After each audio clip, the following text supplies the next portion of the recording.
what I think is people why people love it so much, or at least the positive vibes, is because, like I said, at this time you had the American Pies and the Can't Hardly Wait and the She's All That and all those kind of movies that were rom-commy coming of age, high school stories. But this was not a comedy. This is more like a dark comedy or uh, not really a drama. I would say it's more of like a dark comedy Yeah. coming of age, but it's a more realistic portrayal of what a coming of age story is, as opposed to these beautiful people in beautiful movies and with bigger budgets kind of, coming of age stories. You know what I mean? Yeah, And I think definitely. It I has its own unique bent yeah, on the whole concept. And yeah, again, it's not trying to get your attention. It's like, accept what we're giving you. We're yeah, not playing to you what we yeah. think the audience wants. It's very what it wants to be.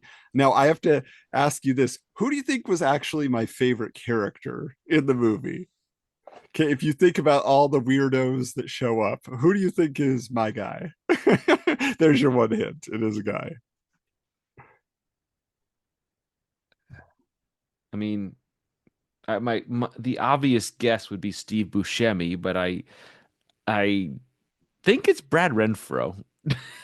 I do like his weird, like he's just like, oh no, like they're always trying to pull him into stuff.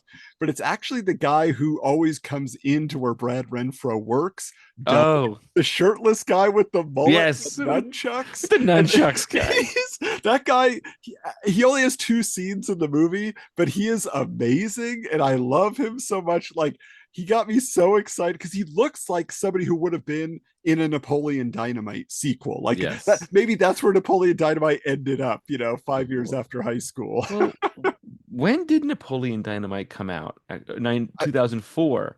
Yeah, And and again, in a way, this story is sort of shot in the same kind of heightened reality. Yeah. heightened reality way to Napoleon Dynamite, almost like I don't even want to classify like a Wes Anderson kind of a movie, but like It's almost like close, but it's not quite. Yeah, but the yeah. color palette is very bright. They said specifically they looked at like Dick Tracy, for example, and they're like, "Oh, we could just go comic book colors, even though it's toned down to be slightly realistic, but it is a bright movie in that way." Maybe even like a